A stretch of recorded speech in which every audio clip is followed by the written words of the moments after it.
بسم الله الرحمن الرحيم. اللهم صل على سيدنا محمد. مباراة النهارده صعبة، مباراة قوية. النادي الأهلي هيواجه بيراميدز الساعة 7 مساء، والمباراة طبعا هتتذاع على اون تايم سبورت في الدوري المصري.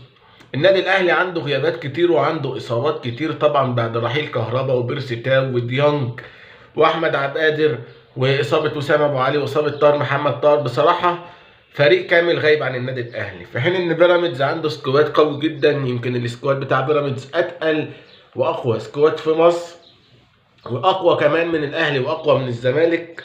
فطبعا بعض الاهلاويه بقى بيقول لك النادي الاهلي هيدخل المباراه دي هيشيل وهيضيع الدوري، والبيراميدز كده كده ضمن الفوز. وانا كراجل زملكاوي يعني بقى عدى عليا المواقف دي كتير، بقول لك ان ده كله هري وحرق في الفاضي. النادي الاهلي قادر ان هو يكسب المباراة دي بقى بحاجات كتير، بالحكام، بالروح بتاعت لاعيبة الأهلي والجمهور الأهلي. وبالعكس بيراميدز طول عمره عنده فريق جامد، بس ما بيقدرش يكسب الأهلي أو الزمالك أو يكسب بطولة الدوري. بدليل أهو السنة دي المفروض لو بيراميدز مركز كان كسب بطولة الدوري بسهولة. دلوقتي كان زمان مثلا فرق 6-7 نقط، ولكن الأهلي بيخسر ويتعادل، وبيراميدز برضه بيخسر ويتعادل، والزمالك بيخسر ويتعادل. فالمباراة صعبة ما هياش سهلة، والنادي الاهلي ابدا مش هيبقى خصم سهل قصاد فريق بيراميدز. طبعا احنا كزملكاويه بقى الماتش ده يفرق معانا في ايه؟ عايزين اهم النتيجة بالنسبة لنا واحسن نتيجة هي تعادل الفريقين، لان ده هيوقع الاهلي وهيوقع بيراميدز.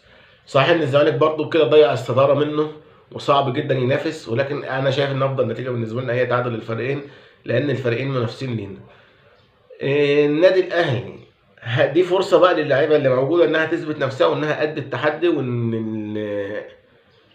النادي الاهلي رجالته تقدر تشيله حتى من غير صفقات، لان الصفقات طبعا مستحيل تلحق تنضم دلوقتي قبل المباراه. فده اختبار بقى حقيقي لاكرم توفيق والامام عاشور ولحسين الشحات والقفشه ولاعيبه الاهلي، اللي احنا عارفين طبعا ان هم لعيبه كبيره ويقدروا ينقذوا النادي الاهلي من الوضع اللي هم حطوا نفسهم فيه قصاد بيراميدز، ان هم يبقوا داخلين ماتش بيراميدز وخايفين من بيراميدز. فده حاجه مش حلوه طبعا وحاجه مش كويسه. اكتبوا لنا في الكومنتات ايه رايكم، مين اللي هيفوز النهارده ان شاء الله، النادي الاهلي ولا بيراميدز، وتوقعاتكم للمباراه.